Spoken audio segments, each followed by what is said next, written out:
இந்த பஸ்கா பண்டிகையை அவர் திருவிருந்தாக மாற்றினது. இந்த 2 முக்கிய சம்பவங்கள் இடம்பெற்றது. அதுதான் இன்றைய நாளிலே அதை குறித்து தியானித்து கர்த்தர் நமக்கு கற்றுத்தருகிற பாடங்களை நாம் கற்றுக்கொள்வோமா? ஆமேன். மனமகிழ்ச்சியாக இருப்போம், சந்தோஷமாக இருப்போம், கர்த்தருக்குள் உற்சாகமாக இருப்போம். ஆமேன். கண்களை மூடி ஜெபம் செய்வோம்.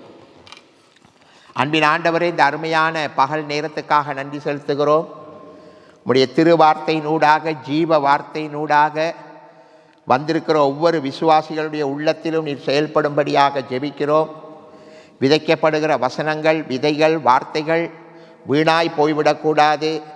30, 60, 100 பலன் கொடுக்க வேண்டும் சுவாமி.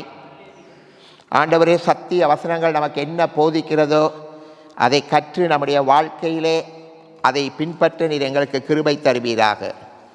இயேசுவின் நாமத்திலே கேட்கிறோம் நல்ல பிதாவே, ஆமேன். யோவான் எழுதிய நற்செய்தி நூல் 13ஆம் அதிகாரம் ஒரு சில வசனங்களை நான் வாசிக்கிறேன். 1ஆம் அதிகார வசனத்திலிருந்து நான் வாசிக்கிறேன். யோவான் 13ஆம் அதிகாரம் 1ஆம் வசனம். நான் சொன்ன ஒரு கருத்தை நீங்கள் மனதில் வைங்க. பஸ்கா பண்டிகையின் விருந்துக்கு தான் ஆண்டவர் வந்தார். அதை அவர் திருவிருந்தாக மாற்றினார். பஸ்கா பண்டிகைக்கு முன்னே இயேசு இவ்வுலகத்தை விட்டு பிதாவினிடத்திற்கு போகும்படியாக தம்முடைய வேலை வந்ததென்று அறிந்து தாம் இவ்வுலகத்தில் இருக்கிற தம்முடையவர்களிடத்தில் அன்பு வைத்திருக்கிறபடியே முடிவு பரியந்தம் அவர்களிடத்தில் அன்பு வைத்தார். சீமோனின் குமாரனாகிய யூதாஸ்காரியோத்து அவரை காட்டி கொடுக்கும்படி பிசாசானவன் அவன் இருதயத்தை தூண்டின பின்பு அவர்கள் போஜனம் பண்ணி கொண்டிருக்கையில், இதுதான் முக்கியமான சந்தர்ப்பம், அவர்கள் போஜனம் பண்ணி கொண்டிருக்கையில் தம்முடைய கையில் பிதா எல்லாவற்றையும் ஒப்பு கொடுத்தார் என்பதையும் தான் தேவனிடத்திலிருந்து வந்ததையும் தேவனிடத்திற்கு போகிறதையும் அறிந்தே விண்ணகத்திலிருந்து மண்ணுலகத்துக்கு வந்தார், மண்ணுலகத்திலிருந்து விண்ணுலகத்துக்கு போகிறார். தான் தேவனிடத்திலிருந்து வந்ததையும் தேவனிடத்திற்கு போகிறதையும் அறிந்து, இப்போதான் முக்கியமான கட்டம், போஜனத்தை விட்டு எழுந்து வஸ்திரங்களை கழற்றி வைத்து ஒரு சீலையை எடுத்து தன் அறையிலே கட்டி பின்பு ஒரு பாத்திரத்தில் தண்ணீரை வார்த்து சீடருடைய கால்களை கழுவவும் தாம் கட்டி கொண்டிருந்த சீலையினால் அவைகளை துடைக்கவும் தொடங்கினார். இப்போ இவங்க இந்த பஸ்கா பண்டிகையை அனுசரிக்க வந்திருக்கிற நேரத்தில் இவங்கெல்லாம் ஒன்றாக கூடி, உங்களுக்கு தெரியும் பஸ்கா பண்டிகை கசப்பான கீரை, புளிப்பில்லாத அப்பம், திராட்சை ரசம் இவைகளோடு பஸ்கா பண்டிகை அனுசரிக்கிற இந்த கட்டத்திலே ஆண்டவர் தான் இந்த உலகத்தை விட்டு பரலோகத்துக்கு போகிற வேளை வந்ததென்று அறிந்து சில காரியங்களை இந்த இடத்துல செய்கிறார். இப்போ யூதர்களுடைய கலாச்சாரத்தின்படி ஒரு விருந்துக்கு போகும் பொழுது அல்லது ஒரு திருமணத்துக்கு போகும் பொழுது அவர்கள் தங்களை சுத்திகரித்து கொண்டு தான் அந்த விருந்துக்கு அல்லது திருமண வீட்டுக்குள் போக வேண்டும். உங்களுக்கு தெரியும், கானா வீட்டு கல்யாண ஊரிலே யூதர்கள் தங்களை சுத்திகரிக்கும்படி 6 கச்சாடிகள் வாசலில் இருந்தது. இந்த சுத்திகரிப்பு மிகவும் முக்கியம். அப்போ இங்கே ஒரு விருந்து நடைபெற போகிறது, பஸ்கா விருந்து. அந்த விருந்துக்கு இயேசுவுடைய சீசர்களை ஆயத்தப்படுத்தி மேல் வீட்டறையிலே அவர்களை கூட்டி சேர்த்திருக்கிற ஒரு சம்பவம். உங்களுக்கு தெரியும், சீசர்களை பார்த்து சொன்னார், நீங்கள் ஒரு கிராமத்துக்கு போங்க, ஒருவன் தண்ணீர் குடத்தை சுமந்து கொண்டு வருவான், அவனுக்கு பின்னால் போங்க, எங்களோட போதகர் பஸ்காவை ஆசரிக்க இடம் தேடுகிறார் என்று சொல்லும் பொழுது அவன் கம்பளம் விரிக்கப்பட்ட மேல் வீட்டறையை உங்களுக்கு காண்பிப்பான், அதை எனக்காக ஆயத்தம் படுத்துங்கள். அந்த அறை தான் இந்த அறை, அந்த அறை தான் இந்த அறை, சீசர்கள் ஆயத்தம் படுத்தி வைத்திருந்த அறை. சரி, இப்போ இந்த ஏன் இவர் எழும்பணும் சீட்டை விட்டு, ஏன் இவர் உடுப்பை கலட்டி வைக்கணும், ஏன் ஒரு சீலை எடுத்து அறையில் கட்டணும், ஏன் ஒரு பாத்திரத்தில் தண்ணீர் வார்க்கணும், ஏன் சீசர்களின் காலை கழுவ வேண்டும், ஏன் கழுவிய காலை துடைக்க வேண்டும்? இதை நான் கொஞ்சம் யோசித்து பார்ப்போம், சரியா? இப்போ அந்த காலத்தில் இந்த பஸ்கா பண்டிகை அனுசரிக்கும் பொழுது அவங்க உட்கார்ந்துருக்கிற சீட் இப்போ நாங்கள் இருக்கிற நாட்காலி மாதிரி இல்லை, கொஞ்சம் சாய்வான நாட்காலி, சாய்வான சீட். நீங்கள் அந்த இயேசுல திருவிருந்து படத்தை பார்த்துருந்தா கூட அது கொஞ்சம் விளங்கும். எல்லாரும் ஒருத்தர் மேல் ஒருத்தர் சாஞ்சி கொண்டு தான் இருப்பாங்க, ஒட்டி கொண்டு இருப்பார்கள். அவங்க அப்படி சாஞ்சிருக்கிற நேரம் அவங்களோட அந்த கால் வந்து வெளியில் தெரியும், அவங்களோட கால் வந்து வெளியில் தெரியும். அப்போ 12 சீஷர்களும் இயேசுவும் இருக்கின்ற பொழுது 13 பேருடைய கால்கள் வெளியே தெரியுது. ஒருத்தரோட காலை பார்க்குறாங்க. எல்லாரும் வெளியில் போயிட்டு வந்தால் யூதர்களுடைய பழக்கத்தின்படி அசுத்தம், தீட்டு. அவன் கால் கழுவ வேண்டும். ஒரு விருந்துக்கு போகும்போது கால் கழுவ வேண்டும். யாருமே எழுந்து போய் கால் கழுவுறதுக்கு முன் வர இல்லை. சீசர்களை ஒருத்தர் கூட சரி நாங்கள் போய் மற்ற சீசர்கள்ட்ட காலை கழுவுவோம் என்று முன்னுக்கு வர இல்லை. எல்லாரும் தங்களை பெருமைப்படுத்தி நான் ஏன் அவரோட காலை கழுவணும், நான் ஏன் இவரோட காலை கழுவணும், சில வேளை நாங்கள் அப்படித்தானே, நாங்கள் ஏன் அவருக்கு அது செய்யணும், நாங்கள் ஏன் இவருக்கு இது செய்யணும் என்று தங்களை தாழ்த்தாமல் ஒரு வீராப்புடன் இருந்தார்கள். நான் ஏன் இறங்கி போய் மற்றவரோட காலை கழுவணும். ஆனால் கால் வெளியில் தெரியுது. அப்படி தான் அந்த சீட், நீங்கள் அந்த பைபிள் இதுகளை வாசித்தா உங்களுக்கு தெரியும், கால் வெளியில் தெரிகிற மாதிரி தான் அந்த சீட் இருக்கும். ஒருத்தட கால் இன்னொரு ஆளுக்கு தெரியுது அசுத்தமாக இருக்கு, கால் கழுவ இல்லை. ஆனால் யாருமே முன்வர இல்லை. அதனால தான் இயேசு டக்கண்டு போஜனத்தை விட்டு எழுந்து அவருடைய வஸ்திரங்களை கழட்டி வைத்தார். என்ன வஸ்திரம்? ஆண்டவர் இந்த பந்தியை ஆயத்தப்படுத்தும் பொழுது சொன்னார், போதகருக்கு ஆயத்தப்படுத்தினார். போதகர் என்றால் ரபாய், ஒரு யூத ரபாயாகத்தான் தன் சீடர்களோடு உட்கார்ந்திருக்கிற அவர் அந்த ரபாய் உடுப்பை கழட்டி வைத்து விட்டு ஒரு சீலையை எடுத்து அறையிலே கட்டுகிறார். ஒரு சின்ன சால்வை மாதிரி, இல்லாட்டி ஒரு பெல்ட் மாதிரி அந்த கேத்தலிக் ஃபாதர்மார் கட்டுவாங்க. சீலையை எடுத்து இடுப்பில் கட்டுறார். ரபாய் உடுப்பை கலட்டி, ஆண்டவர் போதகர் என்கிற உடுப்பை கலட்டிட்டு அவர் அடிமையின் அந்த இடுப்பில் கட்டுற அந்த சீலை வந்து அடிமைகள் கட்டுகிற சீலை, அந்த அடிமையின் ஆடை சீலையை அணிந்து தன்னை தாழ்த்தி அவர் என்ன செய்கிறார் என்றால், பாத்திரத்திலே தண்ணீர் வார்த்து அவரே போய் வார்த்து சீசருடைய கால்களை கழுவவும் சீசரை காலை கழுவுறார். இப்போ இப்போ இப்போ நீங்கள் வந்து இந்த மற்ற மதங்களை பார்த்தீங்கன்னா நீங்கள் ஒரு சம்பவத்தை பார்ப்பீங்க. புத்தருடைய வாழ்க்கையை நீங்கள் பார்த்தீங்கன்னா புத்த மகான் சீச பிள்ளைகள் தான் குருவோட காலை கழுவுவாங்க. புத்தரோட காலை கழுவுறது புத்தருடைய சீடர்கள். மகாத்மா காந்தி ஒரு பெரிய மகான், மகாத்மா காந்தியை கழுவி அவரை சுத்தப்படுத்தலாம் அவருடைய சீஷர்கள். எல்லா மதத்திலும் குருனா எஜமானுடைய காலை கழுவது சீஷர்கள். ஆனால் கிறிஸ்தவ மார்க்கத்திலே சீஷர்களுடைய காலை கழுவியது நம் ஆண்டவர்.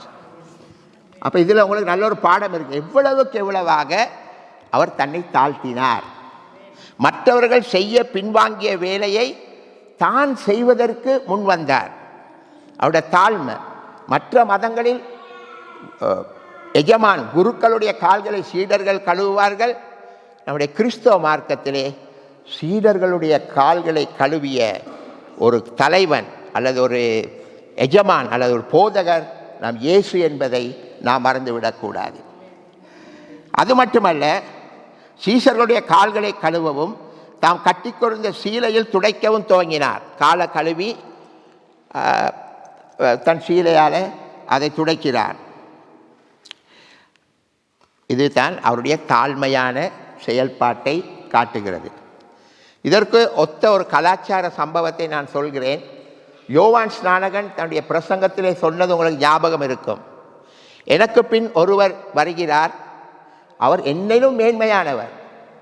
நான் ஜலத்தினால் உங்களுக்கு ஞானஸ்நானம் கொடுக்கிறேன், அவர் அக்கினியினாலும் பரிசுத்தாவினாலும் உங்களுக்கு ஞானஸ்நானம் கொடுப்பார். அவர் என்னிலும் மேன்மையானவர், என்னிலும் வல்லவர். 2 முறை சொல்கிறார். மேன்மையானவர், வல்லவர். அவருடைய பாதரட்சைகளை அவிழ்ப்பதற்கு நான் பொருத்தமானவன் அல்ல, பாத்திரன் அல்ல. இதே மாதிரி ஒரு சம்பவம் தான். அவன் இயேசுவை எஜமானாக மாற்றி தன்னை ஒரு சீஷனாக மாற்றி சொல்லுகிறான், இயேசுடைய பாதரட்சையை அவிழ்த்து அவருடைய காலை கழுவுவதற்கு கூட நான் தகுதி இல்லாதவன் என்று யோவான் ஸ்நானகனும் தன்னுடைய வாழ்க்கையில் இயேசுக்கு முன்னாக தன்னை தாழ்த்துகிற காட்சியை நாம் பார்க்கிறோம். அதாவது ஒரு யூத எஜமான் ஒரு வீட்டுக்குள் வரும் பொழுது அங்கே ஒரு என்ன சொல்கிற ஒரு கட்டை மாதிரி இருக்கும். அதில் அவன் உஷாராக தன் காலை வைக்கும் பொழுது அடிமைகள் ஓடி வந்து அவருடைய பாதரட்சியை கலட்டுவார்கள். எஜமான் கலட்ட மாட்டான், அடிமைகள் தான் கலட்டுவாங்க. கலட்டி அவனோட காலை அப்படி எடுத்து தண்ணீர் பாத்திரத்தை கொண்டு போய் கழுவி அதை சுத்திகரித்து அவனோட காலை துடைப்பார்கள். அந்த அடிமைக்கு கூட நான் பாத்திர நிழல் என்று சொல்லி யோவான் ஸ்நானகன் கூட அவனோட ஊழியத்தில் தன்னை தாழ்த்தினதை பார்க்கிறோம். இங்கே யோவான் ஸ்நானகனிலும் மேன்மையானவர், யோவான் ஸ்நானகனிலும் வல்லமையுள்ளவர் தன்னை அழகாக தன்னை தாழ்த்தி நமக்கு ஒரு மாதிரியை வைத்து போனார், ஒரு முன்மாதிரியை காண்பித்தார். உங்களோட கிறிஸ்தவ வாழ்க்கையிலும் நீங்கள் இந்த மாதிரி உங்களை தாழ்த்தி செயல்பட வேண்டும். அதற்கு ஆதாரமாக மத்தேயுவில் அவர் சொல்லுகிறார், ஒருவன் தலைவனாக இருக்க வேண்டும் என்றால் அவன் முதலில் பணிவிடைக்காரனாக இருக்க வேண்டும். ஒருவன் முதன்மையாளனாக இருக்க வேண்டும் என்றால் அவன் சேவகனாக இருக்க வேண்டும். ஆகவே இந்த கோட்பாடு தான் கிறிஸ்தவ கோட்பாடு. சரியா? நாங்கள் மேலே மற்றவங்க கீழே இல்லை, மற்றவங்கள மேலே வச்சுட்டு நாங்கள் கீழே போகணும். ஆமேன். மற்றவரின் கால்களை கழுவுவதற்கு ஆயத்தமாக இருப்பது தான் கிறிஸ்தவ மார்க்கம். சரி, இப்போ இதற்கு ஒத்த ஒரு பைபிள் வேர்ஷனை இப்போ உங்களுக்கு காட்ட போகிறேன். நீங்கள் பாருங்கள், பிலிப்பியருக்கு பவுல் எழுதுகிறார். பிலிப்பிய நிருபத்திலே இதற்கு ஒத்த மாதிரி அது வரும். நீங்கள் நல்லா கவனிங்க. சரியா? ரைட். இப்போ அதில் நீங்கள் பார்க்கலாம், 2ஆம் அதிகாரம் 4வது வசனத்திலிருந்து நான் வாசிக்கிறேன். இப்போ நான் சொன்னதானே, இந்த இவங்க எல்லாம் காலை நீட்டி கொண்டிருந்தாங்க.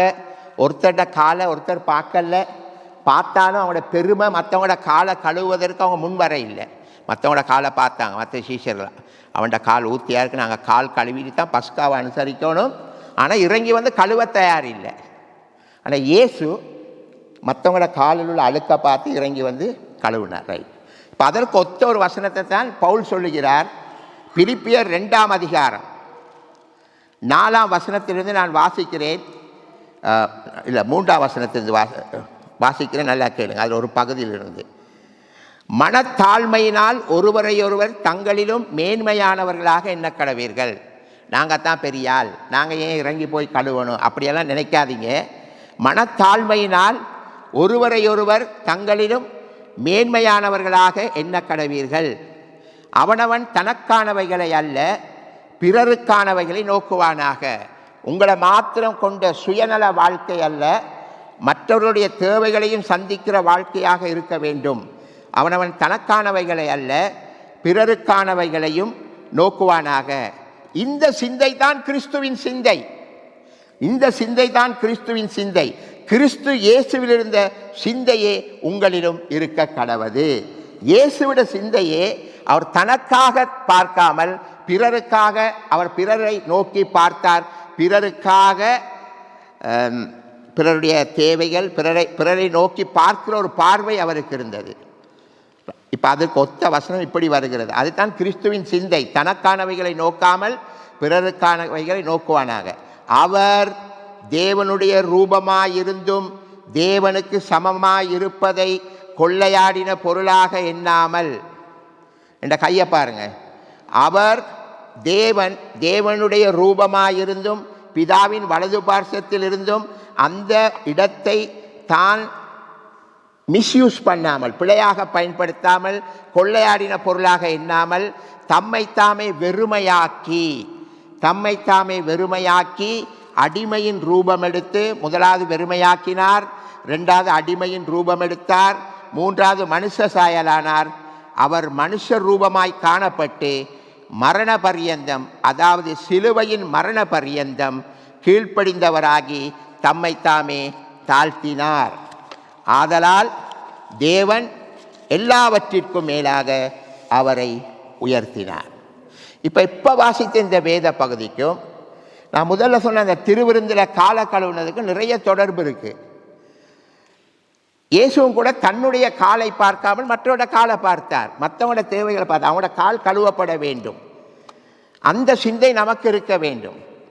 அவர் கடவுளாக இருந்தார், கடவுளுடைய வலது பார்சத்தில் இருந்தார், கடவுளுடைய ரூபமாக இருந்தார், கடவுளுக்கு சமமாக இருந்தார். ஆனாலும் அந்த இடத்தை விட்டு தன்னை வெறுமையாக்கி இந்த உலகத்துக்கு வந்தார். பரலோகத்திலிருந்து தன்னை வெறுமையாக்கி இந்த உலகத்துக்கு வந்தார், வெறுமையாக்கி வந்தார். அதே மாதிரி தான் இயேசுவும் அந்த பந்தியில் இருந்த பொழுது, நான் ஒரு ரபாய், நான் ஒரு போதகர், என்னுடைய கால்களை மற்றவர்கள் தான் கழுவ வேண்டும் என்கிற அந்த எண்ணத்தோடு இருக்காமல் தன்னை வெறுமையாக்கி கீழே இறங்கி வந்து தன் அறையிலே ஒரு கச்சையை கட்டிக்கொண்டு, எப்படி இந்த பகுதியிலே பவுல் சொல்லுகிறாரோ தன்னை வெறுமையாக்கி என்று, அதுக்கு ஒரு உதாரணமாக அவர் தன் சீட்டில் இருந்து, ரபாய் சீட்டில் இருந்து கீழே இறங்கி வந்து தன்னை வெறுமையாக்கி அடிமையின் ரூபம் எடுத்து, இப்போ பிலிப்பில் பவுல் சொல்ல அடிமையின் ரூபம் எடுத்து, ரபாய் உடுப்பை கலட்டி வச்சுட்டு அடிமையின் உடுப்பை போட்டார், இடுப்பில் ஒரு கச்சையை கட்டினார், அடிமையின் ரூபம் எடுத்து மனுஷ சாயலானார், ஒரு அடிமையாக மாறினார். தேவகுமாரன் மனுஷகுமாரன் அந்த இடத்துல ஒரு அடிமையாக மாறுகிறார். அவர் மனுஷ ரூபமாய் காணப்பட்டு மரண பரியந்தம், சிலுவையின் மரண பரியந்தம் கீழ்ப்படிந்தவராகி கடைசி வரைக்கும் தம்மை தாழ்த்தினார். சிலுவையின் மரண பரியந்தம் கீழ்ப்படிந்தார். நான் இன்னொரு மொழியில் சொல்வதாக இருந்தால், சிலுவையின் மரண பரியந்தம் வரைக்கும் பிதாவின் சித்தத்தை செய்தார். பிதா என்ன சொன்னாரோ பிதாவின் விருப்பத்தின்படி நடந்தார். சிலுவையின் மரண பரியந்தம் கீழ்ப்படிந்தவராகி தன்னை தாழ்த்தி தன் ஓட்டத்தை முடித்தபடியினால் தேவன் எல்லாவற்றிற்கும் மேலாக அவரை உயர்த்தினார். ஆமேன். இப்போ இதில் 4 அம்சங்களை நான் உங்களுக்கு சொல்ல போகிறேன், நல்லா கவனிங்க. முதலாவது, அவர் தன்னை வெறுமையாக்கினார். 2வது, அடிமையின் ரூபம் எடுத்தார். 3வது, மனுஷ சாயலானார். 4வது, சிலுவையின் முடிவு பரியந்தம் தேவ சித்தத்தை நிறைவேற்றி கீழ்ப்படிந்தார். இந்த சிந்தையே நல்லா கவனிங்க. அதுதான் பவுல் உங்களிடம் இருக்க கடவுது. அதே மோட்டிவேஷன் அதுதான் எங்களோட வாழ்க்கையில் இருக்கணும். அதனால தான் ஆண்டவர் அந்த திருவிருந்தில் அதை செயல்பாடாக ஆக்ஷனாக காட்டினார். பவுல் அதை போதனையாக எழுதுகிறார். அப்போ இயேசு எப்படி நடந்து கொண்டாரோ, செயல்பாட்டிலே காண்பித்தாரோ, பவுல் எப்படி போதனையிலே அந்த செயல்பாட்டை விளங்கப்படுத்துகிறாரோ, அதே போல எங்களுடைய வாழ்க்கையிலும் இயேசு காண்பித்த மாதிரியும் பவுலின் போதனையும் இணைந்து செயல்பட்டு நாங்கள் இயேசு கிறிஸ்துவிலிருந்து அந்த சிந்தனையை நாம் பெற்றுக்கொள்ள வேண்டும். இப்போ தம்மைத்தாமே வெறுமையாக்கினார். பரலோகத்திலே பிதாவின் வலது பார்சத்திலே பிதா திரித்துவ தேவனாக இருந்த நம்முடைய ஆண்டவர் தன்னை வெறுமையாக்கி இந்த உலகத்துக்கு வந்தார். பரலோக ஸ்லாக்கியங்கள், பரலோக உரிமைகள், பரலோக மகத்துவங்கள், பரலோக பேர் புகழ் கணம் எல்லாவற்றையும் இழந்து அவர் சாதாரண மனிதனாக வந்தார். தன்னையே வெறுமையாக்கினார். ஒரு ரபாய் தன்னுடைய உடுப்பை கலட்டி வைத்து விட்டு வெறுமையாக அடிமையின் சால்வையை உடுத்துவது போல தன்னை வெறுமையாக்கி கொண்டு இந்த உலகத்தில் வந்தார். இயேசு தன்னை வெறுமையாக்கினதுக்கு சில உதாரணங்கள் நான் தருகிறேன். இப்போ இயேசு இந்த உலகத்தை அவர்தான் சிருஷ்டித்தார், திரித்துவ தேவனோடு இணைந்து. சகலமும் அவருக்காக, அவர் மூலமாக, அவரால் உருவாக்கப்பட்டது. வானம், பூமி, சூரியன், சந்திரன், நட்சத்திரம், மரம், செடி, கொடி, புல், பூண்டு, காட்டு மிருகம், நாட்டு மிருகம், பறவைகள் எல்லாம் அவரே உண்டாக்கினார். சரி, இப்போ அந்த ஆண்டவர் அவ்வளவு சிலாக்கியங்கள், மகத்துவங்கள் எல்லாவற்றையும் விட்டுட்டு வெறுமையாக இந்த உலகத்துக்கு வருகிறார். யாருமே தன்னோட பொசிஷனை இழக்க விரும்ப மாட்டாங்க. யாராவது ஒரு சூப்பர்வைசர் ஒரு பிஎன் வேலைக்கு வருவானா? ஐயோ நான் வர மாட்டேன், நான் சூப்பர்வைசராக தான் இருப்பேன். ஒரு மேனேஜர் ஒரு ஒர்க்கராக வருவாரா? இல்லை நாங்கள் வர மாட்டோம், நாங்கள் மேனேஜர், அதை விட மேலே தான் போவோமே தவிர கீழே வர மாட்டோம். ஆனால் ஆண்டவர் பாருங்கள், மேலிருந்து கீழே வந்தார், தன்னை தாழ்த்தினார். சரியா? ரைட். இப்போ அவரை வெறுமையாக்கினார், வெறுமையாக இந்த உலகத்துக்கு வந்தார். சில உதாரணங்கள். அவருக்கு பிறக்கிற நேரம் அவருக்கு சொந்த வீடு இல்லை. இந்த கார் பார்க்கிங் மாதிரி இந்த ஒட்டகங்கள், இந்த ஆடு மாடுகளை நிப்பாட்டுற இந்த சத்திரத்தில் தங்க வாரங்க நிப்பாட்டுற இடத்துல தான் அவருக்கு ஒரு இடம் கிடைத்தது. அவர் பிரசங்கம் பண்ணக்குள்ள பாருங்கள், அவர்கிட்ட சொந்த படகுலேருந்து பிரசங்கம் பண்ண இல்லை, பேதுருட படகத்தான் எடுத்து பிரசங்கம் பண்ணினார். குருத்தோலை ஞாயிறு கழுதை, அது அவருடைய சொந்த கழுதை இல்லை, யாரோ ஒருத்தன் கட்டி வச்ச கழுதையை எடுத்துக்கொண்டு அந்த கழுதையில் தான் ஏறினார். சிலுவை கூட அவருக்கு சொந்தமான சிலுவை இல்லை, பரபாசுடைய சிலுவையில் தான் அவர் மரித்தார். அடக்கம் செய்யப்பட்டது கூட அவருக்கு சொந்த கல்லறை இல்லை, யோசேப்புட கல்லறையில் தான் அவர் அடக்கம் பண்ணார். நீங்கள் இயேசுவ சரித்திரத்தை பார்த்தா அவருக்கு சொந்தமாக ஒன்றுமே இல்லை. அதுதான் அவர் தன்னை வெறுமையாக்கி ஒன்றுமில்லாதவராய் இந்த உலகத்துக்கு வந்தார். இந்த வெறுமையாக்குதலின் அனுபவம் நம்முடைய வாழ்க்கையிலும் இருக்க வேண்டும். எங்களை நாங்கள் வெறுமையாக்கும், எங்களுடைய சுயம் சாக வேண்டும், எங்களுடைய மாமிசம் சாக வேண்டும். இதுதான் இன்றைக்கு எங்களுடைய ஆவிக்குரிய வாழ்க்கைக்கு பலத்த எதிரிகள். இதுதான் நாங்கள் சில நேரம் சொல்கிறோம், எங்களுடைய எதிரிகள் வெளியே இருக்கிறான். நான் சொல்ல எதிரி வெளியே இருப்பதை விட எதிரி எங்களுக்குள்ளே தான் இருக்கிறான். கவனமாக இருக்கும். நம்மளோட ஆன்மீக வாழ்க்கையில் சில நேரம் நமக்கு பெருமை வருகிறது. ஆன்மீக வாழ்க்கையில் மாம்சம் கிரியை செய்கிறது, சுயம் கிரியை செய்கிறது. இதற்கு இடம் கொடுக்காமல் நம்மை நாம் வெறுமையாக மாற்ற வேண்டும். இரண்டாவதாக நாங்கள் பார்க்கிறோம், அடிமையின் ரூபமானார். கடவுளாக இருந்தவர், கடவுளின் வலது பார்சத்தில் இருந்தவர் அடிமையாக வருகிற இந்த காட்சியை நாங்கள் பார்க்கிறோம். அடிமையின் ரூபமானார். நாங்கள் பார்க்கிறோம் பிலிப்பியர் 2ஆம் அதிகாரத்திலே 7வது வசனத்திலே அது இருக்குது. அடிமையின் ரூபம் எடுத்து சீடர்களின் காலை கழுவினார். தேவனின் மகன், தேவகுமாரன், மனுஷகுமாரன் ஒரு அடிமையின் ரூபமாக வந்தார். அவை அருமையான சகோதரனே, சகோதரியே, இந்த பகல் நேரத்தில் உங்களை பார்த்து நான் கேட்கிற கேள்வி என்னவென்றால், இதில் ஆண்டவர் நமக்கு காண்கிற முக்கியமான காட்சி என்னவென்றால் தன்னுடைய தாழ்மை. அவர் தன்னை தாழ்த்தி ஒரு வேலைக்காரனாக தன்னை வெறுமையாக்கி ஒரு அடிமையாக அவர் அந்த இடத்திலே செயல்பட்டதை பவுல் இந்த இடத்திலே எழுதுகிறார். அவர் தம்மை தாமே வெறுமையாக்கி அடிமையின் ரூபம் எடுத்து மனுஷ சாயலானார். மனிதனை போல் வந்துவிட்டார். தேவன் மனிதனாக மாறினார். உலகத்திலே ஒரு பழமொழி இருக்கிறது, மனிதனும் தெய்வமாகலாம். இது பிற மதத்தின் கோட்பாடு. மனிதனும் தெய்வமாகலாம். நற்கிரியைகள் மூலமாக, தான தர்மங்கள் செய்வதனாலே, சமூக சேவைகள் செய்வதனாலே மனிதன் தெய்வமாகலாம். இது உலகத்தின் பழமொழி. ஆனால் கிறிஸ்தவம் சொல்கிறது தெய்வம் மனிதனாக வந்தார். ஆமென். ஆகவே இந்த தேவன் மனிதனாக வந்தார். இதுதான் முக்கியம். ஏன் அவர் மனிதனாக வர வேண்டும்? அதுக்குரிய காரணத்தை நான் சொல்ல விரும்புகிறேன். இப்போ உலகத்தை ஆண்டவர் நல்லாத்தான் சிருஷ்டித்தார். ஒவ்வொரு நாளும் உலகத்தை சிருஷ்டித்து சொன்னார், இது நல்லது நல்லது நல்லது நல்லது. கடைசியில் மனிதன் தனிமையாய் இருப்பதும் நல்லதல்ல என்று சொல்லி அவனுக்கு ஒரு நல்ல காரியத்தை செய்து வைத்தார். நல்ல காரியம்தான். இந்த நல்லா இருந்த அந்த உலகத்தை, அழகாக படைத்த உலகத்தை, மனிதனுடைய கீழ்ப்படியாமை அந்த உலகத்தை டேமேஜ் பண்ணிட்டு, அந்த உலகத்தை அது என்ன சொல்கிறது, பாதிப்படைய வைத்து விட்டது, தீட்டுப்படுத்தி விட்டது. அதனால் பல தீட்டுகள் வந்தது. தேவனுக்கும் மனிதனுக்கும் உள்ள உறவுகள் உடைக்கப்பட்டது. மனிதனுக்கும் உறவு உடைக்கப்பட்டது. காயின் ஆபேலை கொலை செஞ்சிட்டான். அது மட்டுமல்ல, மனிதன உள்ளத்தில் இருந்த சமாதானமும் உடைக்கப்பட்டு போயிட்டு, இந்த பாவத்தின் விளைவுகளால் ஒரு பெரிய டேமேஜே இந்த உலகத்துக்கு வந்தது. இப்போ ஒரு குடர் நிறைய நல்ல சுவையான பால் இருக்கிறது என்று வைத்துக்கொள்வோம், இனிப்பான பால். நாங்கள் எல்லாம் குடிக்க மிகவும் வாஞ்சியாக இருக்கின்ற நேரத்தில் ஒரு துளி விஷம் விழுந்தால் அந்த பாலை யாருமே குடிக்க மாட்டார்கள். பொய்ஷன் விழுந்துட்டு. அந்த மாதிரி தான் இந்த உலகம் நல்லா தான் இருந்துச்சு, சுவையாக தான் இருந்துச்சு, அழகாக இருந்த இந்த உலகத்துக்குள் பாவம் என்கிற நச்சு பொருள் விழுந்து விட்டது. அவே டேமேஜ் ஆகிட்டு. இந்த உலகம் டேமேஜ். மனித உறவுகளில் டேமேஜ், கடவுளோட உள்ள உறவில் டேமேஜ், உள்ளத்தின் சமாதானத்தில் டேமேஜ், சுற்றாடலில் டேமேஜ், எல்லாம் டேமேஜ். இந்த டேமேஜை இல்லாமாக்கணுண்டா கடவுள் மனிதனாக வர வேண்டும். மனுஷ சாயலாக வந்தால் தான் இந்த டேமேஜை இல்லாமாக்க முடியும். ஆகவே தான் பிதா தன்னுடைய ஒரே பேரான குமாரனாகிய இயேசுவை இந்த உலகத்துக்கு அனுப்பி வைத்தார் என்பதை நாம் மறந்துவிடக்கூடாது.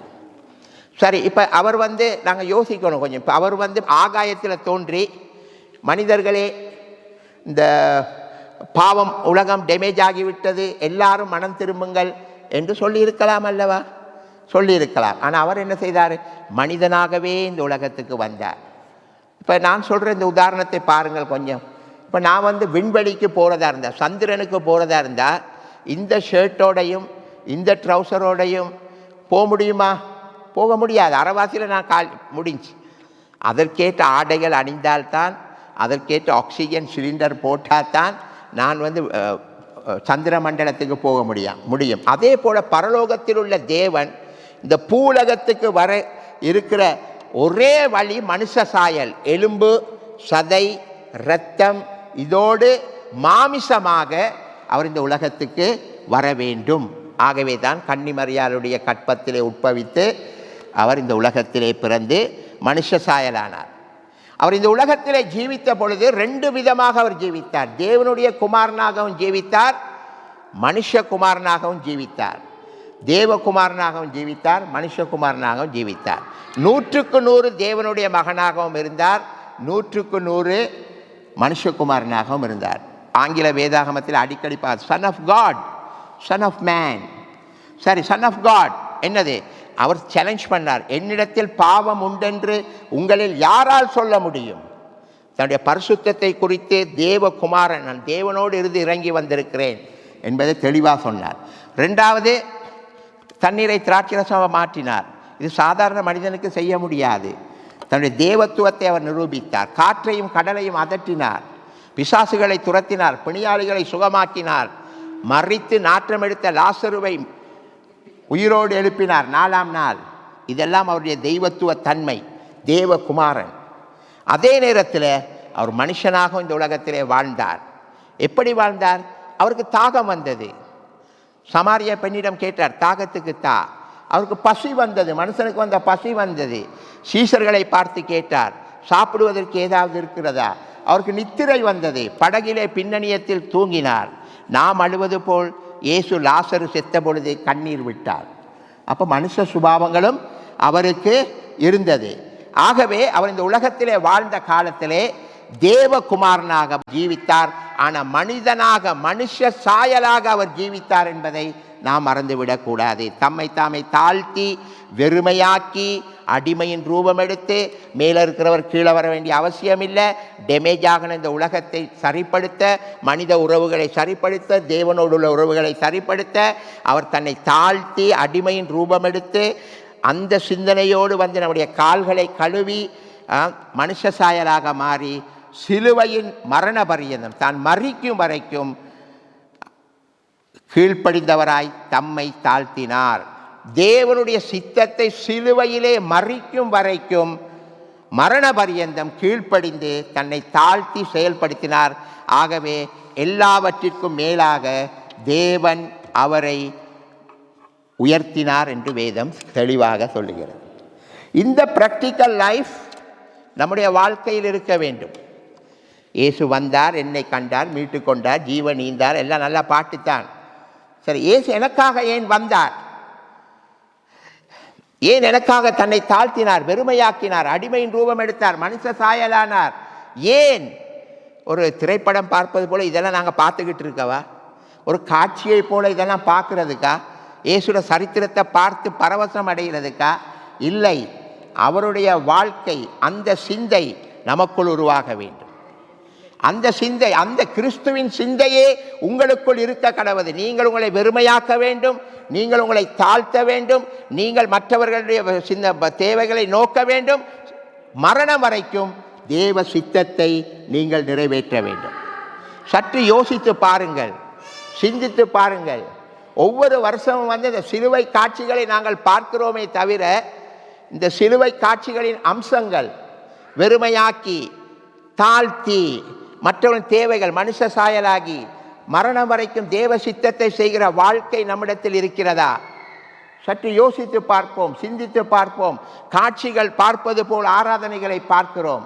ரசிகர்களை போல, ஃபேன்ஸ், ஃபாலோவர்ஸாக இல்லை. கடவுளுடைய கொள்கைகள் என்ன கொள்கை? இதில் அழகாக சொல்கிறார், கிறிஸ்துவின் சிந்தையே உங்களிடத்தில் இருக்க கடவுது. அவரிடத்தில் அந்த சிந்தை, தாழ்மை, வெறுமையாக்குதல், தேவ சித்தம் செய்தல், அந்த சிந்தையை நம் தலையில் ஏற்று அவரை ஃபாலோ பண்ணாமல், பின்பற்றாமல், ஃபேன்ஸாக, ரசிகர்களாக வந்து இன்றைக்கு நாங்கள் எல்லாத்தையும் பார்த்துட்டு போகிறோம். இயேசு மரித்தார், இயேசு எனக்காக சிலுவையில் சிந்தினார், இயேசு எனக்காக அப்படிப்பட்டார், கால கழுவினார். இதெல்லாம் நம்மை விட்டு ஒரு காட்சிகளாக தெரிகிறதே தவிர நம்முடைய வாழ்க்கையின் அனுபவங்களாக இன்னும் வரவில்லை. அது வர வேண்டும் என்பதற்காகத்தான் பவுல் இவ்வளவு கஷ்டப்பட்டு எழுதுகிறார், கிறிஸ்துவின் சிந்தையே உங்களிலும் இருப்பதாக. சரி, இப்போ நான் சொல்கிற இந்த சம்பவத்தை பாருங்கள். ஒரு மகன் கொலை செய்து விட்டான். ஒரு மகன் கொலை இப்போ போலீஸெல்லாம் வருது அந்த மகனை அரெஸ்ட் பண்ணுறதுக்கு. அப்பாவுக்கு நியூஸ் போகுது. அப்பா அந்த இடத்துல வந்துட்டு இப்போ யோசிக்கிறார், மகனை எப்படியாவது காப்பாற்ற வேணும். மகனுக்காக தன்னை ஒப்பு கொடுக்கிறார். மகன்ட ஷர்ட்டெல்லாம் எடுத்து மகன்ட ஷர்ட்டெல்லாம் ரத்தம். அப்பா தன் மகன்ட ஷர்ட்டெல்லாம் எடுத்து அவர் போட்டுட்டு மகன் கொலை செய்த துப்பாக்கியோ கத்தியோ அதை அவர் கையில் வச்சிட்டு இருக்கிறார். போலீஸ்காரன் வந்த உடனே அவர் சொல்கிறார், யார் கொலை செய்தது? நான் தான் கொலை செய்தேன். மகனுக்காக அப்பா தண்டனை அனுபவிக்க போய்விட்டார். அப்போ போலீஸும் அரெஸ்ட் பண்ணிவிட்டு அவரை கொண்டு போய் சிறையில் வச்சாச்சு. மகனுக்கு ஒரு வருத்தம் தான், என்னுடைய தண்டனையை என் அப்பா ஏற்றுக்கொண்டாரே. மகன் பொல்லாதால், சரியா, குற்றவாளி, அவன் கொலை செய்யலைன்னா குற்றவாளி தானே.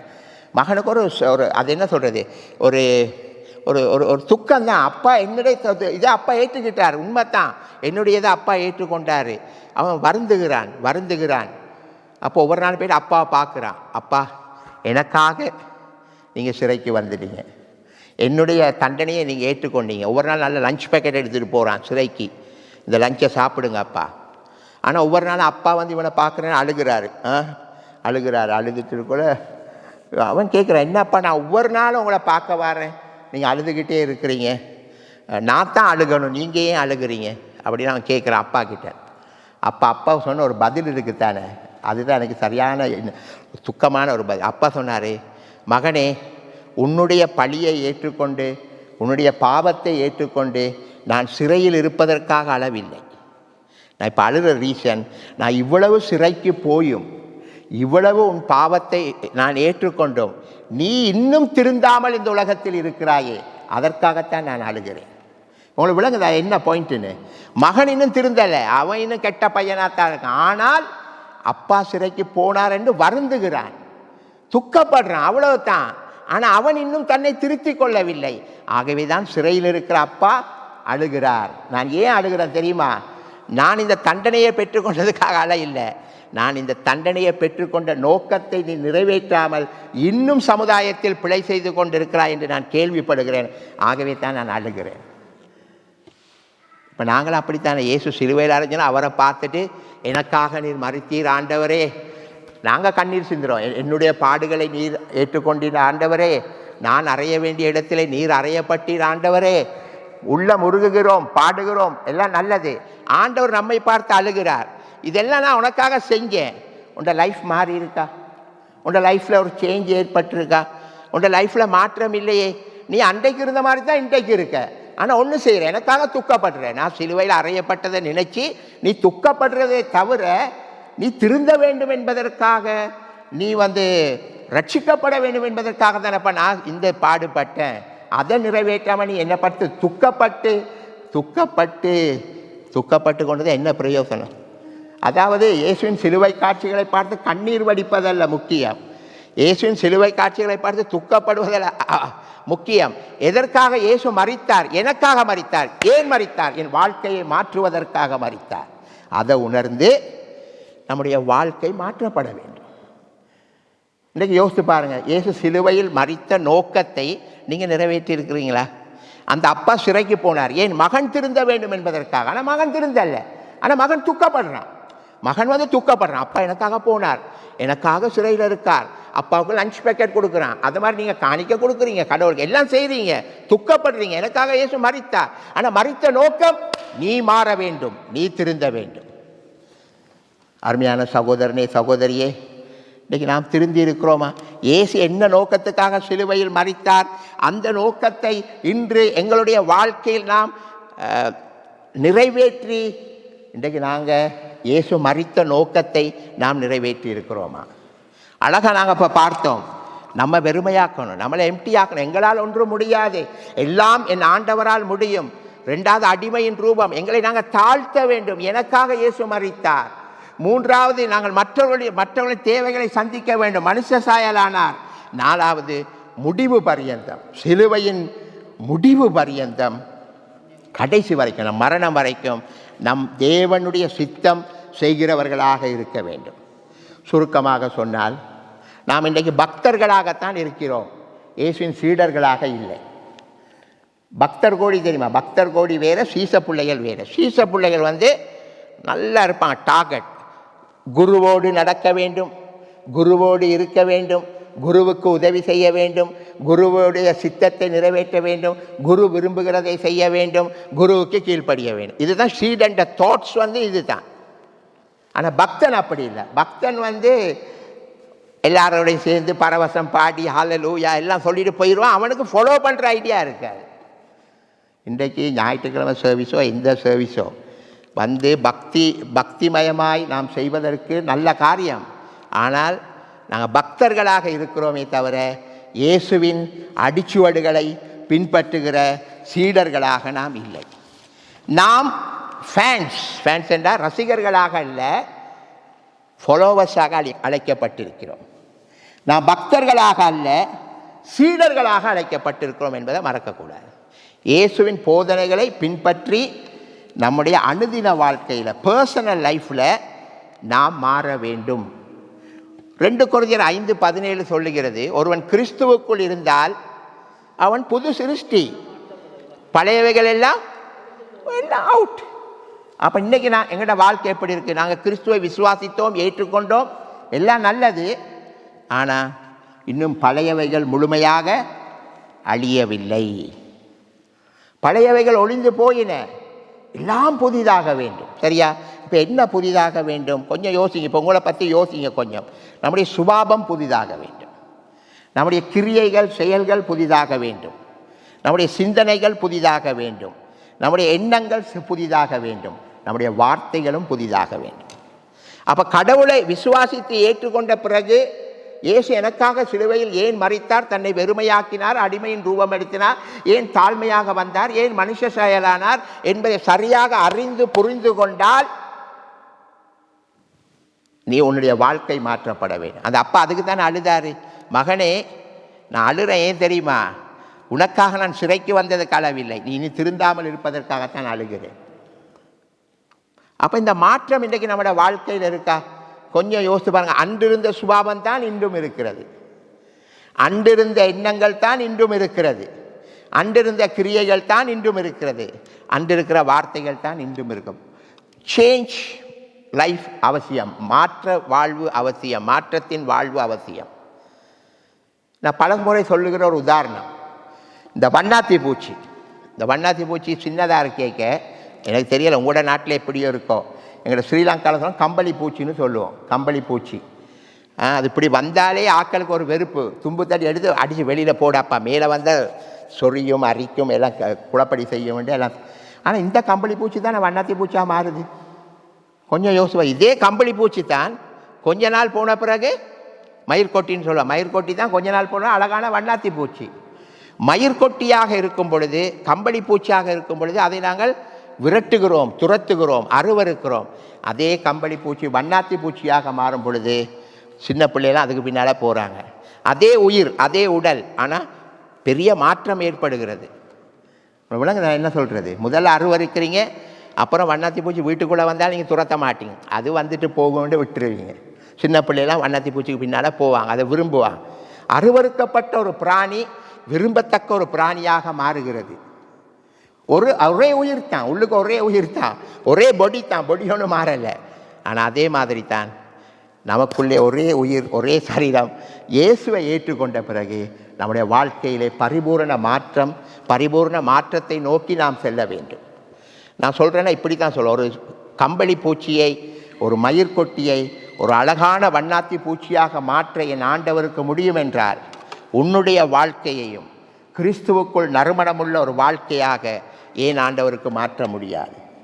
இன்று உன் சுபாவத்தில் மாற்றங்கள் ஏற்பட்டிருக்கிறதா?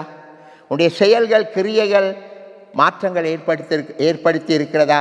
உன்னுடைய சிந்தனைகளில் மாற்றங்கள் இருக்கிறதா? உன்னுடைய எண்ணங்களில் மாற்றங்கள் இருக்கிறதா? வார்த்தைகளில் மாற்றங்கள் இருக்கிறதா? கிறிஸ்துவை ஏற்றுக்கொள்ள முதல்ல இருந்த சுபாவம் தான் இப்போவும் இருக்குது. அன்றைக்கு நான் கோவப்படுவேன், இன்றைக்கு நான் கோவப்படுவேன். அன்றைக்கு செய்த அதே செத்த கிரியைகளை இன்றைக்கும் செய்கிறீங்க. அன்றைக்கு இருக்கிற அதே சிந்தனைகள் இன்றைக்கும் இருக்குது, அதே எண்ணங்கள் இருக்குது, வார்த்தைகள் இருக்குது. இவைகளில் நம்முடைய அன்றாட ஜீவியத்தில் மாற்றம் ஏற்பட வேண்டும். ஒருவன் கிறிஸ்துவுக்குள் இருந்தால் புது சிருஷ்டியாக இருக்கிறான், பழையவைகள் ஒழிந்தன, எல்லாம் புதிதாயின. அந்த புதியவைகள் சமுதாயத்திலே, குடும்பத்திலே ஒரு தாக்கத்தை ஏற்படுத்த வேண்டும். நல்லா நான் மாறிட்டேன்னு சொல்லிட்டு பழைய மாதிரி இருக்கிறேன். உங்களோட மாற்றம் சமுதாயத்திலும் சபையிலும் உங்களோட குடும்பத்திலும் உங்களோட தனிப்பட்ட வாழ்க்கையிலும் ஒரு மாற்றத்தை ஏற்படுத்த வேண்டும். இப்போ நான் பைபிள்லேருந்து ஒரு வசனத்தை வாசிக்கிறேன் பாருங்கள். நம்மளோட தாவீது அரசன் அழகாக எழுதியிருக்கார் இந்த சங்கீதம். எனக்கு விருப்பமான ஒரு சங்கீதம். நீங்கள் கொஞ்சம் தனிமையில் போய்ட்டு இருந்து யோசிக்கணும். சரியா? கூட்டத்தோடு இருப்பதை விட ஒரு நாளைக்கு தனியாக போயிட்டு ஒரு ரூமில் உட்காருங்க. முதல்ல ரூமில் உட்காந்து நீங்கள் யோசிக்கணும், நான் ஏன் பிறந்தேன்? நல்ல ஒரு கேள்வி. நீங்கள் உங்களை கேளுங்க, நான் ஏன் பிறந்தேன்? ஏன் கடவுள் என்னை ரட்சித்தார்? ரெண்டாவது கேள்வி. எத்தனையோ பேர் இருக்காங்க, எல்லாரையுமா ரட்சிக்கிறாரு, உங்களை விசேஷமாக ரட்சித்திருக்கிறார். மூணாவது, ஏன் என்னை இந்த சபையில் கொண்டாந்து வச்சிருக்கார்? எத்தனையோ சபைகள் இருக்குது, ஏன் இந்த சபையில் கொண்டாந்து வச்சிருக்கிறார்? இதெல்லாம் கொஞ்சம் நீங்கள் திங்க் பண்ணணும். சும்மா வந்தாவா போனா போ, அனுபவி ராஜா அனுபவி, அப்படி உங்களை குறித்து கொஞ்சம் ஆராய்ஞ்சு பாருங்கள். நான் ஏன் பிறந்தேன்? ஏன் ஆண்டவர் என்னை ரட்சித்தார்? எதற்காக இந்த இடத்துல வச்சிருக்கிறார்? அந்த குடும்பத்தில் வச்சிருக்கார், இந்த சபையில் வச்சிருக்கார். ரைட். இப்போ தாவீது 139ஆம் சங்கீதம் அழகான ஒரு சங்கீதம், ராகத்தலைவனுக்கு ஒப்புவிக்கப்பட்ட தாவீதின் சங்கீதம். இந்த சங்கீதத்தை நான் கொஞ்சம் விளங்கப்படுத்துகிறேன் பாருங்கள். சரியா? ரைட். இதில் அவன் சொல்லுகிறான், 13ஆம் வசனம், நீர் என் உள்ளந்திரியங்களை கை கொண்டிருக்கிறீர். என்ற உள்ளத்தில் உள்ள எல்லாம் உங்களோட கண்ட்ரோலில் இருக்குது. ரைட். என் தாயின் கற்பத்தில் என்னை காப்பாற்றினீர். நல்லா கவனிங்க. இப்போ இது என்னண்டா, தாவீது தன் வாழ்க்கை குறித்து யோசித்து பார்க்குறான். என் தாயின் கற்பத்தில் என்னை காப்பாற்றினீர். இப்போ தெரியுதானே, எத்தனையோ பிள்ளைகள் தாயோட கற்பத்திலே அவுட், அபோஷன், பிள்ளையான முறைகள் இல்லாமல் போகுது. சில பிள்ளைகள் செத்து பிறக்குது, சில பிள்ளைகள் பிறந்து சாகுது. அப்படியும் இருக்குது, செத்தும் பிறக்குது, பிறந்த உடனே சாகுது. இது எல்லாத்திலிருந்து ஆண்டவர் நம்மை காப்பாற்றி இருக்கிறார் தானே. நல்லா யோசிச்சு பாருங்க. உங்களோட தாயின் கற்பத்தில் இருந்த பொழுது, அந்த தாயின் கற்பத்தில் இருந்த அந்த கரு, நீங்கள் கருவாக இருந்த பொழுது அந்த கருவை எந்த பாதிப்பும் இல்லாமல் ஆண்டவர் குழந்தையாக வெளியே கொண்டு வந்தார் தானே. யோசிக்கணும். நான் செத்து பிறந்திருக்கலாமே, பிறந்து செத்திருக்கலாமே, உள்ளுக்கு இருக்கக்கூடிய செத்திருக்கலாமே, ஒன்றுமே நடக்கலை. சரியா? என் தாயின் கற்பத்தில் என்னை காப்பாற்றினீர். நான் பிரமிக்கத்தக்க அதிசயமாய் உண்டாக்கப்பட்டபடியினால். என்ன பிரமிக்கத்தக்க அதிசயமாய் உண்டாக்கப்பட்ட உம்மை துதிப்பேன். எப்படி பிரமிக்கத்தக்க அதிசயமாய் உண்டாக்கப்பட்டது? தாயின் கருவில் இருந்த பொழுது ஒரு புழுவாக இருந்த, அப்புறம் ஒரு தவளை மாதிரி வந்தோம், அப்புறம் விசித்திர வினோதமாக கை வந்துச்சு, கால் வந்துச்சு, தலை வந்துச்சு, தலை கீழே போச்சு, கால் மேலே போச்சு, எல்லா விளையாட்டும் உள்ளுக்கு நடந்துச்சு. இது எல்லாத்தையும் ஆண்டவர் பார்த்து கொண்டிருந்தார். தாயின் கற்பத்திலிருந்து ஆண்டவர் உங்களை பார்த்து கொண்டிருந்தார். அதற்காக தாவீது சொல்லுகிறார், நான் துதிப்பேன், உமது கிரியைகள் என்னை உருவாக்கிய விதமே அதிசயமானவைகள், அது என் ஆத்துமாவுக்கு நன்றாய் தெரியும். நான் ஒளிப்பிடத்திலே உண்டாக்கப்பட்டு, தாயின் கற்பத்தை சொல்கிறார், தாயின் கற்பம் ஒளிப்பிடத்திலே உருவாக்கப்பட்டு பூமியின் தாழ்விடங்களில் விசித்திர வினோதமாய் உருவாக்கப்பட்ட போது என் எலும்புகள், எனக்கு எலும்பு வரக்குள்ள கூட, கருவிலிருந்து எலும்பு வரும்போது கூட உமக்கு மறைவாய் இருக்கவில்லை. என் கருவை உம்முடைய கண்கள் கண்டது. நல்லா கவனிங்க, நீங்கள் கருவாக இருக்கக்குள்ளே ஆண்டவர் பார்த்துட்டாரு. என் கருவை உம்முடைய கண்கள் கண்டது. என் அவயங்களில் ஒன்றாகிலும் இல்லாத போதே அவை அனைத்தும், அவைகள் உருவேற்படும் நாட்களும் உமது புத்தகத்தில் எழுதப்பட்டிருக்கிறது. நான் கருவாயிருந்த பொழுது, கருவாயிருந்து என் அங்கங்கள் வரும் பொழுது, கை காலெல்லாம் சின்னதாக வரும் பொழுது எல்லாத்தையும் நீர் உங்களுடைய புத்தகத்தில் எழுதி வைத்திருக்கிறீர். ஆகவே ஆண்டவரே, ஒரு நோக்கத்தோடு நீர் என்னை இந்த உலகத்துக்கு கொண்டு வந்திருக்கிறீர். ஆகவே உங்களுடைய ஆலோசனைகள் எத்தனையோ அருமையானவைகள். இப்போ யோசிங்க, ஏன் நான் என் தாயின் கற்பத்திலிருந்து வெளியே வந்தேன்? வெளியே வந்த ஆண்டவர் என்னை சும்மா விடலை. நான் வளர்ந்து வந்த பொழுது அவர் என்ன செய்தார்? என்னை ரட்சித்தார். ஏன் ரட்சித்தார்? அடுத்த நீ கேட்கணும், ஏன் ஆண்டவர் என்னை, ஏன் எனக்கு ரட்சிப்பு வந்தது? நான் ஒரு பெயர் கிறிஸ்தவனாக இருந்திருக்கலாமே, ஒரு சாதாரண கிறிஸ்தவனாக இருக்கலாமே. ஏன் ஆண்டவர் என்னை ரட்சித்தார்? மூன்றாவது, ஏன் ஆண்டவர் என்னை சுத்திகரிக்கிறார்? இன்றைக்கு பாருங்கள், உங்களை நல்லா க்ளீன் பண்ணி கொண்டு இருக்கிறார். நல்லா கவனிங்க. நாம் ஆராதிக்கிற தேவன் திரித்துவ தேவன். பிதா, குமாரன், பரிசுத்தாவி. பிதாவுடைய வேலை என்னன்னா கிரியேட்டர், சிருஷ்டிக்கிறது. உலகத்தை சிருஷ்டித்தார். வானம், பூமி, சந்திரன், நட்சத்திரம், மரம், செடி, கொடி, ஆண், பெண் எல்லாரையும். இயேசுட வேலை ரட்சித்தார். பிதா சிருஷ்டித்தார், இயேசு என்ன செய்தார்? ரட்சித்தார். இது ரெண்டு எங்கட வாழ்க்கையில் நடக்குது. கடவுள் எங்களை உலகத்தில் சிருஷ்டித்தார், இப்போ குமாரன் ரட்சித்திருக்கிறார். மூன்றாவது, பரிசுத்த ஆவியானவர் எங்களோட சரீரத்துக்குள் இருந்து இப்பொழுது நம்மை சுத்திகரித்து கொண்டிருக்கிறார். இந்த மூணு உங்களோட வாழ்க்கையில் நடக்கணும். இந்த மூன்று உங்களோட வாழ்க்கையில் நடக்கணும். சரி, இப்போ யோசித்து பாருங்கள், ஏன் ஆண்டவர் என்னை பிறக்க வைத்தார் இந்த உலகத்தில்? நான் ஏன் பிறந்தேன்? ஏன் ஆண்டவர் என்னை ரட்சித்தார்? ஒரு நோக்கத்தோடு ரட்சித்தார், ஒரு ஆலோசனையோடு அந்த நோக்கத்தை நல்லா கவனிங்க. அந்த நோக்கத்தை, அந்த திட்டத்தை நான் என் வாழ்க்கையில் நிறைவேற்ற வேண்டுமே தவிர என் நோக்கத்தையும் என் திட்டத்தையும் நிறைவேற்றுவதல்ல. கொஞ்சம் டஃப்பான இது தான். ஆண்டவர் என்ன நோக்கத்துக்கு என்னை கருவா உருவாக்கினார், ஏன் குழந்தையா வெளியே கொண்டார், ஏன் என்னை வளர்த்தெடுத்தார், ஏன் என்னை ரட்சித்தார், அவருக்கு என்னை குறித்த ஒரு நோக்கம், என்னை குறித்த ஒரு திட்டம் இருக்கிறது. அந்த திட்டத்தையும் நோக்கத்தை நான் நிறைவேற்ற வேண்டுமே தவிர என்னுடைய திட்டத்தையும் என்னுடைய நோக்கத்தையும் நிறைவேற்றுவது அல்ல. அது ரெண்டாவது காரியம். பக்தர்கள் சொல்லுங்க, பக்தர்கள் சீடர்கள், பக்தர்கள் தங்களுடைய நோக்கத்தையும் தங்களுடைய திட்டத்தையும் நிறைவேற்ற கடவுளை தேடுவார்கள். பக்தர்கள். சீடர்கள் தேவன் தங்கள் மீது வைத்திருக்கிற திட்டத்தையும் நோக்கத்தையும் நிறைவேற்றுவதற்காக தங்களை விட்டு கொடுப்பார்கள். இன்றைக்கு அதுதான் கேள்வி. உங்களோட தேவையை நிறைவேற்ற, உங்களோட திட்டத்தை நிறைவேற்ற நீங்கள் கடவுளை நோக்கி வாரீங்களா பக்தர்களாக? இல்லாட்டி கடவுள் உங்கள் மீது வைத்திருக்கிற திட்டத்தையும் உங்கள் மீது வைத்திருக்கிற நோக்கத்தையும் முடிப்பதற்காக உங்களை நீங்கள் கடவுளுக்கு சீடர்களாக விட்டு கொடுக்கிறீர்களா? யோசித்து பாருங்கள், சிந்தித்து பாருங்கள். பக்தனுடைய சுபாவம் மாறாது, சீடனுடைய சுபாவம் மாறும். பக்தனுடைய செயல்கள் கிரியைகள் சில நேரம் மாறாது. அந்த நேரம் அவன் நல்லா இருப்பான், வெளியில் போய்ட்டு வேறு ஏதோ செய்வான். சீடர்கள் எப்பொழுதும் செயல்களிலே மாற்றத்தை உருவாக்குவார்கள். சிந்தனைகளிலே மாற்றம், எண்ணங்களிலே மாற்றம், வார்த்தைகளிலே மாற்றம். சற்று இந்த சுபாவ மாற்றத்தை குறித்து தான் இயேசு மலைப்பிரசங்கத்தில் அழகாக சொன்னார். நீங்கள் கடவுளுக்குள்ளே வந்து உங்களோட சுபாவங்கள் எல்லாம் மாற வேண்டும், எல்லாம் மாறணும். ஒருவன் ஒரு கன்னத்தில் இருந்தால் மறு கன்னத்தை கொடுங்கள்.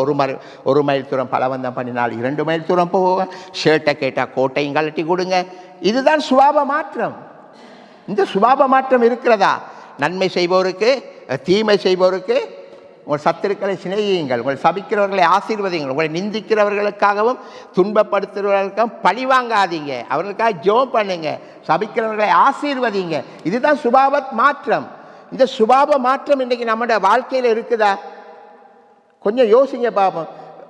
என்ன நோக்கத்துக்கு கடவுள் உங்களை உருவாக்கினார்? என்ன நோக்கத்துக்கு உங்களை வெளியே கொண்டு வந்தார்? என்ன நோக்கத்துக்கு உங்களை ரட்சித்தார்? எதற்காக உங்களுக்குள் வாசம் செய்கிறார்? இப்போ சிந்திங்க, யோசிங்க.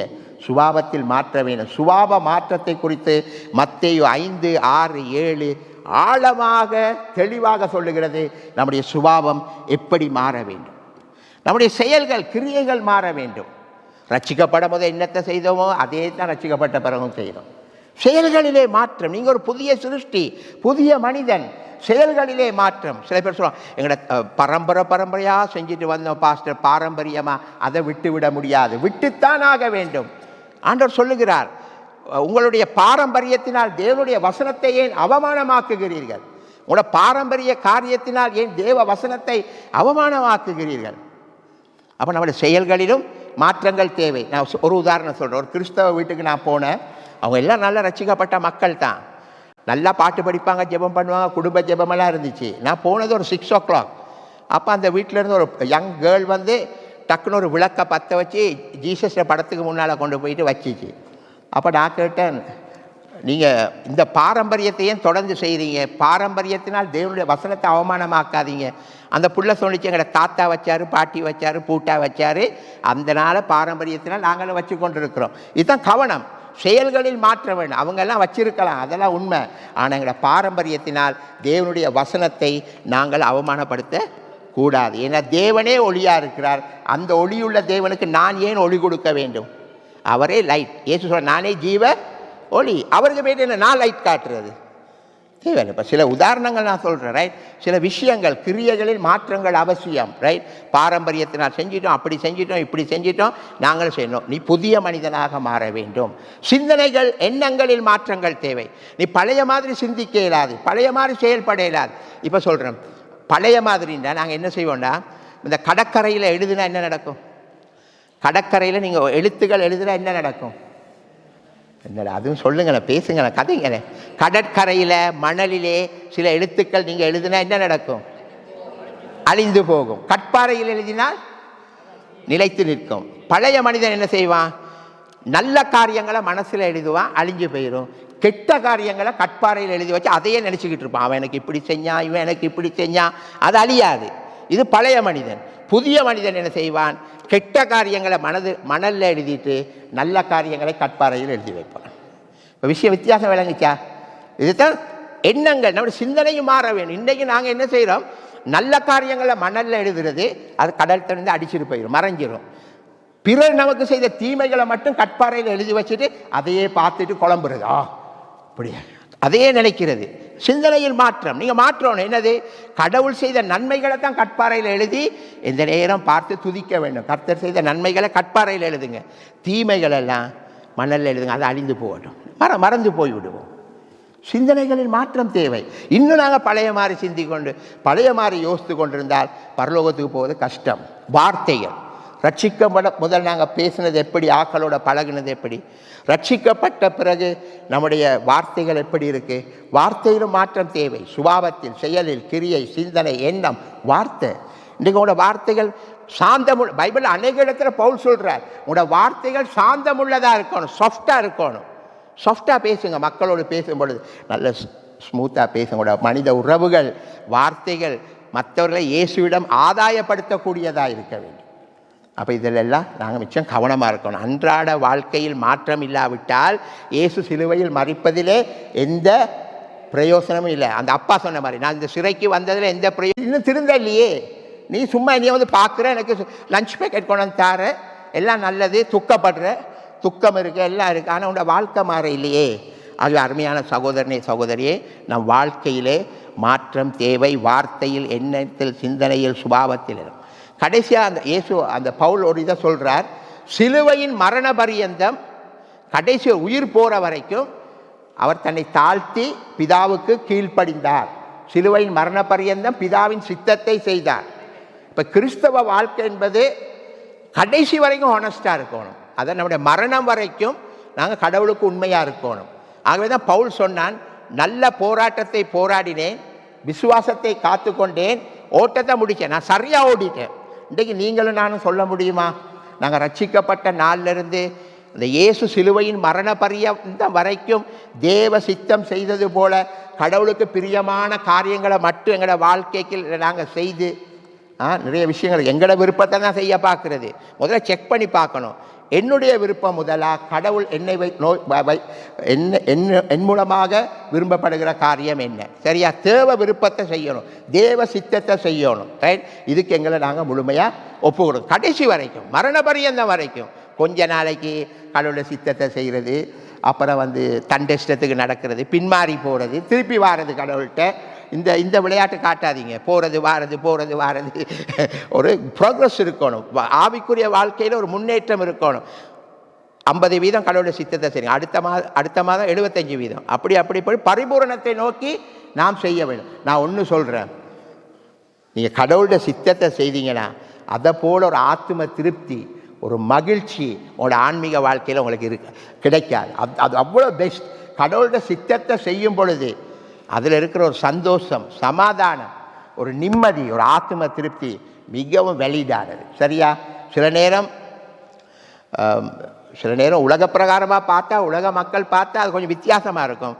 ஆனால் எங்களுடைய இதில் நாங்கள் கடவுளுடைய சித்தத்தை சரியான முறையில் செய்யும் பொழுது எல்லாவற்றிற்கும் மேலாக இயேசுவை அவர் உயர்த்தியது போல, பவுல் சொன்னது போல, கடைசியிலே கர்த்தர் நம்மை அவரோடு, என்னோடு இருக்க நான் உங்களுக்கு அனுக்கிரகம் செய்வேன் என்று சொன்னது போல, பரலோகத்திலே அவரோடு நாங்கள் நித்திய காலமாக வாசம் செய்யலாம். அவை ஒரு டார்கெட் எடுங்க. நான் சொன்னேன், நான் ஏன் பிறந்தேன், என் தாயின் கற்பத்திலிருந்து ஆண்டவர் எப்படி என்னைய வெளியே கொண்டாரு, நான் ஏன் ரட்சிக்கப்பட்டேன், அதோடு இருக்கக்கூடாது. தொடர்ந்து போய் டார்கெட் பண்ணி மரணம் வரைக்கும் உண்மையாக இருக்கணும், சரியா? நான் ஒரு உதாரணத்தை சொல்லி முடிக்கிறேன், சரியா? ஒரு உதாரணம். இஸ்ரவேல் ஜனங்கள் எகிப்தில் அடிமையாக இருக்கும் பொழுது என்னத்தை கேட்டாங்க? விடுதலை. அவங்களுக்கு சம்பளம் ஒழுங்காக காசு கிடைக்கல, விடுமுறை கிடைக்கல, ஓய்வு நாள் கிடைக்கல, அடிமையிலேருந்து கூக்குரல் இட்டாங்க. அப்போ மோசேயை ஆண்டவர் அனுப்பினார். மோசேயை ஒரு தூதனாக அனுப்பி மோசே எகிப்தில் போய் அடையாளங்களையும் அற்புதங்களையும் செய்து தெரிந்தால் 10 வாதைகள் செய்து பஸ்கா ஆட்டுக்குடி ரத்தத்தெல்லாம் அவங்கள வெளியே கொண்டு வந்தான். இப்போ மக்கள் கேட்டது என்னது? மக்கள் விடுதலை தான் கேட்டாங்க. எங்களுக்கு விடுதலை வேணும், எங்களை கடவுளை போய்ட்டு நாங்கள் வனாந்தரத்தில் ஆராதிக்க வேணும், எங்களுக்கு விடுதலை வேணும். அப்போ ஆண்டவர் அவங்கள எகிப்திலிருந்து வெளியே கொண்டு வந்துட்டு சொன்னாரா? இப்படி சொன்னாரா? நல்லா கேட்க, நீங்கள் விடுதலை தானே கேட்டீங்க, நீங்கள் விடுதலை கேட்டீங்க, உங்களை எகிப்திலிருந்து நான் வெளியே கொண்டு வந்துட்டேன், எந்த வேலை முடிஞ்சு, நீங்கள் உங்களோட வேலையை பாருங்கள் சொன்னாரா? சொல்லலை. அவர் விடுவித்த பிறகு ஒரு அக்ரிமெண்ட் ஒன்று போட்டார். என்னன்னா, இனி நான் உன் தேவன், நீ என் ஜனம், நான் சொல்கிறபடி தான் நீ நடக்கும். நான் உன் தேவன், நீ என் ஜனம், என் சொந்த ஜனம், பரிசுத்த ஜனம், நான் சொல்கிறபடி நடக்கணும்னு சொல்லி அதோடு நிற்பாட்டாமல் மரண பரியந்த முடிவு வரைக்கும் கானானுக்குள் கொண்டு போய் சேர்த்தார். அவருடைய டார்கெட் அது தான். விடுதலை மட்டும் கொடுக்கல, அவருடைய சித்தத்தின்படி நடத்தி கானானுக்குள் கொண்டு போய் சேர்த்தார். அதே மாதிரி தான் ரட்சிப்பு மட்டும் முக்கியம் இல்லை, நம்மை ரட்சித்த தெய்வம் மரண பரியந்தம் கடைசி வரைக்கும் நம்மை வழிநடத்த நம்மோடு இருக்கிறார். ஆமென். அவர் ரட்சிப்பு கிடைச்சிட்டுன்னு சாட்டிஸ்ஃபை பண்ணாதீங்க. ரட்சிப்புக்கு பிறகு கடவுளுடைய சித்தத்தை பரிபூரணமாக கானானுக்குள் போகும், எங்கட கானான் இது பரம கானான், பரலோக ராஜ்யத்துக்குள் போகும் வரைக்கும் கடவுளுடைய சித்தத்தை நாம் சரியாக செய்து முடித்து ஒரு ஆத்ம திருப்தி சந்தோஷத்தோடு பரலோக ராஜ்யத்துக்குள் நாம் பிரவேசிக்க வேண்டும். ஆமென். ஆண்டவர் அழகாக சொல்லிட்டார். அந்த ஒரு வசனத்தை சொல்லிட்டு முடிக்கிறேன். என்னை நோக்கி கர்த்தாவே கர்த்தாவே என்று சொல்லுகிறவன் அல்ல, என் பிதாவின் சித்தத்தின்படி செய்கிறவனே பரலோக ராஜ்யத்தில் பிரவேசிப்பான். ஆமென். இதை விட வேறு வார்த்தை இல்லை.